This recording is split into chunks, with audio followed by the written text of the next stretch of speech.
성서 조감 11번째 강의죠. 예레미야. 예레미야는 이스라엘이 멸망할 무렵에 그렇게 예언을 했던 그런 선지자입니다. 그러니까 이사야는 멸망하기 전에 했고, 그 다음에는 이 예레미야는 멸망할 즈음에, 그리고 에스겔은 멸망한 이후에 저 바벨론 강까지 갔다 오면서 그렇게 예언의 말씀을 증거하게 되는데요. 지금 여기 보시면 626년에 뭐 부르심 받았다라고 나와 있어요. 그러니까 605년에 처음 1차 포로가 되거든요. 그랬을 때 이제 요시야 13년이라고 보면 이렇게 나와 있습니다. 그러니까 요시야가 정치적으로 개혁을 했고 하나님 보시기에 성전도 정비했지만 그럼에도 불구하고 하나님이 정해놓은 심판의 큰 도가니는 돌이키지 못한다는 것을 우리는 그것을 볼 수 있습니다. 밑에 보시면 예레미야가 사역하던 시기가 참 힘든 시기라는 것을 얘기합니다. 처절하게 망해가는 조국과 결의 운명을 보면서 여인의 부드러운 정서를 지닌 예레미야다. 그렇게 말합니다. 많이 울고 있고요. 통곡하고 있고 끌려가는 나약한 그러한 선지자의 모습을 보여줍니다. 예레미야의 심정은 성경에서 가장 예수님을 닮았다라고 사람들 그렇게 얘기합니다. 뒤에 보시면 그는 시인이었고 분노와 격정과 눈물이 많았고 사회 의식이 강했다 이렇게 나와 있습니다. 예레미야가 전했던 설교의 가장 키워드가 뭔가요? 바벨론에 항복하자는 거예요. 절대로 독립운동 하지 마라. 하나님께서 이런 징계 막대기를 완벽히 준비했다. 여기에 계기면 뭐라고요? 죽음이라 죽음. 그저 매 맞으라고 때릴 때. 그게 살 길이다. 그리고 나서 시간이 충분히 찼을 때 그때 돌아온다. 이게 예레미야 예언입니다. 그러니까 이런 예언은요. 누가 듣고 이걸 듣고 좋아할까요? 회개할 사람이 아무도 없습니다. 다 싫어합니다. 독립운동 벌이고 있는데 그냥 일제 그냥 항복해 그냥 회개해 그냥 뭐 그렇게 자꾸만 설교하면 누가 교회 설교를 좋아할까요? 근데 하나님께서 만약에 그 일본을 징계의 막대기로 한국을 조선을 위해 만들었다면 거기에 복종하는 게 답이겠죠. 그러니까 지금 예레미야는 남유다가 바벨론에 망할 것을 예언하고 그렇기 때문에 거기에 저항하지 말고 그냥 바벨론 끌려가면 거기서 그냥 잘 살아라 그냥 새끼 낳으면서 그리고 나서 하나님의 징계가 다 끝나고 나면 바벨론 역시 이제 깨어질 텐데 그때 돌아오는 거다. 이것이 바로 예레미야 예언의 큰 골자라 볼 수 있습니다. 이스라엘 백성의 큰 문제가 뭡니까? 하나님 놔두고 딴 걸 경배하는 거예요. 밑에 보시면 너희가 분향하여 여호와께 범죄하였으며 여호와의 목소리를 청종치 아니하고 여호와의 법과 율례와 증거대로 행치 아니하였으므로 이 재앙이 오늘같이 너희에게 미쳤느니라.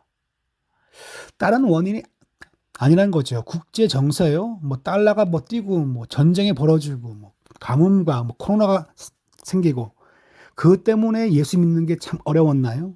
다 거짓말이었어요. 약간의 영향은 줬겠지만 본질적인 건 아니란 거죠. 하나님 아닌 것을 더 좋아하고 그 목소리를 쫓아가고 율법과 말씀을 다 어기니까 삶이 다 뒤틀린 것입니다. 이 예언을 듣고 사람들은 뭐 했을까요? 무관심과 오해와 불쾌하게 여겼습니다. 예레미야가 눈물로 설교하지만 듣고 회개한 자는 없다는 거예요.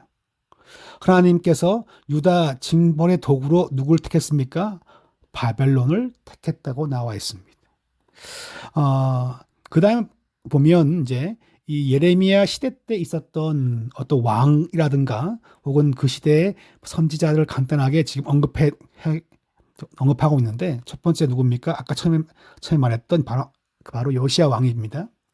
국민의 영적 차원에서 개혁과 부흥이 진정한 부흥은 일어나지 못한 것이었어요. 한번 그렇게 됐지만 근데 이제 이걸 이렇게 너무 단정적으로 이렇게 말을 해버리면 요시야 시대 때 유월절을 지키고 성전을 막 정비하고 막 회개했던 것은 그럼 다 뭐냐는 거예요. 그 시대의 회개도 하나님 보시기에 제가 보기엔 잘한 거예요. 그런데 하나님의 거대한 심판의 이 물줄기를 바꾸기에는 힘들었습니다. 그 얘기입니다. 드, 같은 동시대의 예언자는 스바냐와 하바국이 있습니다. 하바국. 하나님께서 다 심판한다. 다 망한다. 그래서 주의 백성은 무엇입니까? 난 여호와로 즐거워하리. 그게 바로 하바국이에요. 그러니까 포도나무와 무화과 열매와 송아지 다 없는 건 뭔가요? 온 기업을 다 잃어버린 거예요, 여러분. 집 아파트가 몇 평인지 모르겠지만 그 아파트가 다 무너지고 그래도 난 뭐합니까? 하나님의 심판이 모든 민족에게 골고루 벌어질 거예요. 그것을 묵상하니 내가 지금 뭐 한다는 겁니까? 찬송하는 것입니다. 하나님의 큰 주권을 내가 믿기 때문에 그러니까 우리가 찬송 가사를 그냥 내가 듣기 좋아서 부를 때가 참 많은데 대표적인 게 제가 보기에 그 무화과 나무 잎이 마르고 예. 자 나훔은 이제 같은 이제 그 약간 거기 누구죠? 나훔은 이제 니느웨 함락을 예언했고 니느웨에 관련되었지만 회개한 게 뭡니까? 네, 선지자 요나. 요나서 같은 경우는 그런 것 같아요. 그러니까 하나님께서 요나를 통해서 물고기 뱃속을 통과해서 가서 이 니느웨 백성을 회개시키는 것이 본래 목적은 아니고요. 니느웨 백성들도 요나의 어리버리한 설교 듣고 회개했는데 이스라엘 백성은 말씀을 듣고 배우고 아무리 들어도 언제 회개할 거냐는 거예요. 이게 요나서의 메시지예요. 그냥 요나서를 그냥 듣고 뭐 물고기 뱃속에 간 다음에 잘 들으면 다 회개한다. 할렐루야. 그건 너무 단순한 거고 그런 이방인도 회개하는데 날마다 여호와의 말씀을 클리어하게 듣는 나의 백성은 뭐하냐는 거죠. 이게 바로 요나서의 메시지고 나훔은 한번 그렇게 회개했지만 또다시 큰 죄를 지었던 저 니느웨도 이제 무엇입니까? 이제는 패망한다. 그 얘기가 담고 있습니다. 예레미야보다 100년 전 인물은 바로 이사야인데 이사야 때 보면 뭐 18만 5천 명 아수르 군대가 성장되는 사건도 벌어지고 그 사건이 있습니다. 근데 이제 하나님께서 즉 뭐냐면 남유다를 이때 보호해 주었지만 유다가 지속적으로 범죄하고 있을 때에는 더 이상 바벨론이라는 큰 진노의 그 뭡니까 용광로가 멈추진 않는다는 거예요. 예, 지금 여기 보시면 597년이죠. 600기원전 605년이 제일 먼저 있었고요. 그다음에 597년에 이제 포로가 생기고 그다음에 또 다시 한 10년 뒤입니다. 586년에 이제 완전히 패망합니다. 중간에 시드기야 왕이 통치를 좀 하다가 이제 또 바벨론을 또 배신하고 애국과 동맹을 맺거든요. 그러다가 또 이제 끝나버리는 거예요. 하나님 말씀을 안 듣고 개인적인 머리를 잘 쓰다 보면 내 머리가 지혜롭다 생각하다가도 금방 망해버립니다. 이게 이 말씀이 주는 교훈이죠. 자, 예레미야의 메시지는 뭡니까? 그러면 우상 숭배한 유다는 반드시 뭡니까? 필패, 망한다. 그거예요. 그러한 와중에도 자기 백성은 버리지 않고 보호하신다. 이게 이제 소위 남은 자 사상, 뭐 그렇게 불러요.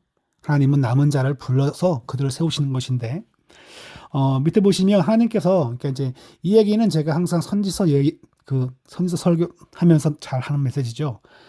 이스라엘 백성이 회개하고 잘 준비되어 가지고 그 다음에 회복을 경험하는 것은 결코 발생하지 않습니다. 어느 순간 성령님의 역사하심으로 그 사람들이 변화되고 주님의 때가 되어 사람들이 돌아오는 거예요. 자, 이에 대하여 지금 여기 보시면 나 여호와가 말하노라 그러나 그날 후에 내가 이스라엘 집에 세울 언약은 이러하니 내가 나의 법을 그들의 속에 두고 그들의 마음속에 기록하며 난 그들의 하나님이 되고 내 백성이 될 것이라.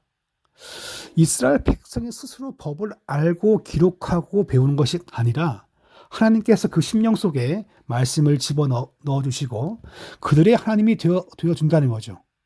나 여호와가 말하노라 보라 때가 이르니 내가 다윗에게 한 의로운 가지를 일으킬 것이라. 한 의로운 가지가 누구입니까? 바로 나사렛 예수신데 그를 통해서 무엇입니까? 구원을 펼쳐 나가신다는 것입니다. 네, 그 다음 페이지 가시면 나 여호와가 말하노라 보라 내가 이스라엘 집과 유다 집에 대하여 이 선한 말을 성취할 날이 이르리라. 그날 그때 내가 다윗에게 한 의로운 가지가 나게 하리니 그가 이 땅에 공평과 정의를 실행할 것이라. 이렇게 말씀하고 있습니다. 하나님께서 세우시는 자를 통해서 하나님께서 그 10년 가운데 뭡니까? 성령을 부어주실 때 그들이 변화되고 주의 백성 되는 것입니다. 유다의 예언자, 포로의 예언자가 바로 이제 다니엘이 있고, 그 다음에 에스겔이 있다고 나와 있어요. 그러니까 이 포로 그 시기에 이들이 예언하면서 소망과 회복을 예언한 걸 봅니다. 다니엘서에 보시면 예레미야가 나와 있어요. 예레미야가 예언하기를 어쩌고저쩌고 나오거든요. 그러니까 그 얘기는 예레미야가 예언했지만 그것은 소수만 알고 있는 것이 아니라 다른 백성들도 여호와의 말씀을 기록한 걸 들으면서 주님이 예언했지. 언젠가 우리가 다 회복될 거야. 그런 것을 이제 공부하게끔 되는 것입니다. 예, 이렇게 이제 예레미야까지만 터치해 봤습니다.